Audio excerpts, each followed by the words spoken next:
London's poorest citizens ate better than kings, and the church was terrified. While we imagine the medieval peasant eating bland, grey gruel in a dark hut, the reality of the 14th century city was a neon-bright explosion of hot pies, roasted meats, and ready-to-eat luxury. But the full story was never told. If you lived in a medieval city like London or Venice, your home wasn't a castle, it was a cramped, timber-framed box with no chimney, no hearth, and no way to boil even a single egg. Imagine the hunger of a dockworker after 12 hours of hauling wool.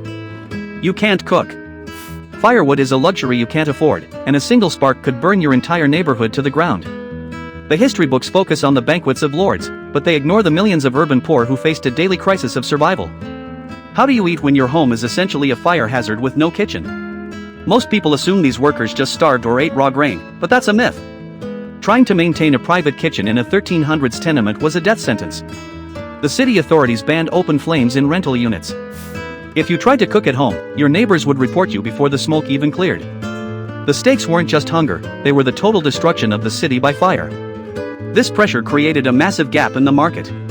The common solution of growing your own food failed spectacularly in the dense, stone-paved streets of Colchester or Bristol. By the end of this video, you'll know exactly how the 1300s invented the modern takeout industry, and why the establishment tried so hard to shut it down. The solution wasn't a garden, it was the cookshop. What nobody tells you about medieval life is that the high street was a 24-hour food court. Step 1 of this forgotten revolution was the rise of the professional cook. These weren't chefs for the elite, they were the industrial caterers for the masses.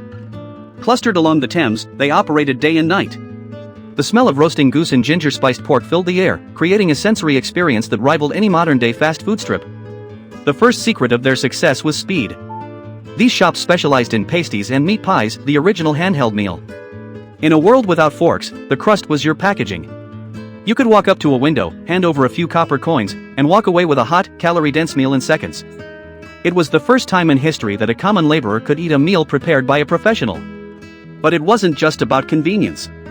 It was about variety. Records from the time show that these cookshops offered everything from roast capon to fried fish and even delicate pastries. While a king might wait hours for a multi-course feast, a London apprentice could choose from 10 different dishes on his way to work.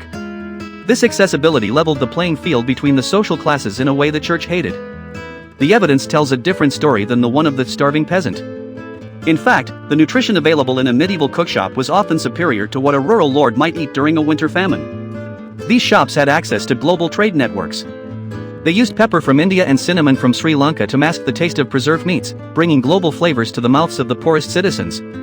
Now let's talk about the logistics. Running a cookshop required massive ovens that stayed hot all day. This was the cloud kitchen of the 14th century.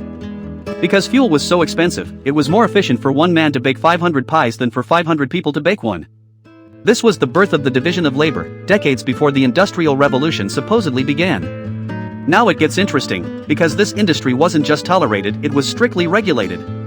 The government knew that if the food was bad, the city would riot. They set fixed prices for everything.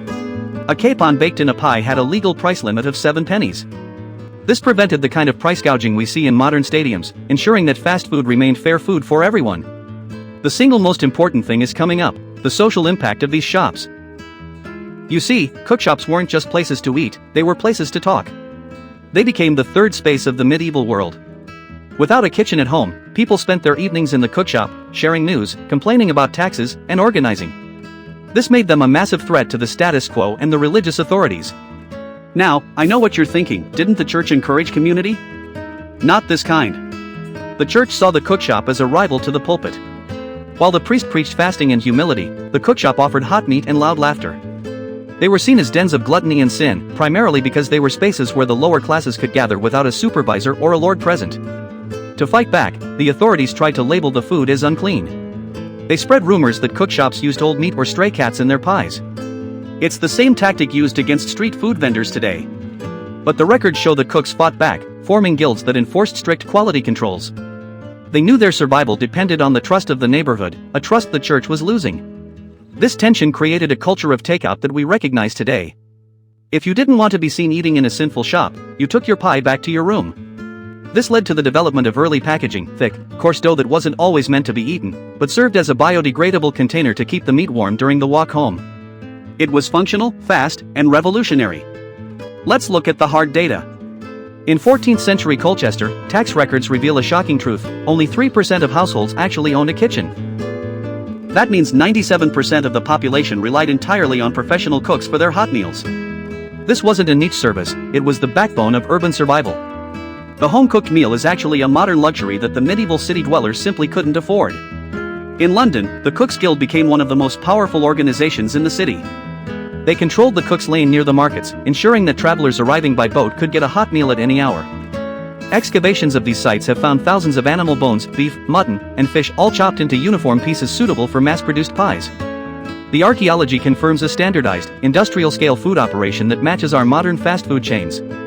Even the famous traveler William Fitzstephen wrote about a public cookshop on the banks of the Thames.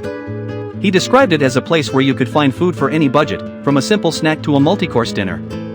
This proves that the medieval world had a tiered pricing system and a customer service mindset centuries before the first drive-thru was even a dream. The evidence is undeniable: the past was faster than we think. Before this video, you might have imagined the medieval world as a place of slow, grueling labor and simple porridge. After this video, I hope you see the vibrant, fast-paced, and delicious reality of the 14th century street. The cookshop was the heart of the city, a forgotten industry that fed the people who built the world. If you want to uncover more stories they removed from the record, hit the subscribe button. We're reopening the cold cases of history every week. Next time, we're looking at the secret maps that suggest the Vikings didn't just find America, they settled it. I'm the historian, and the mystery deepens.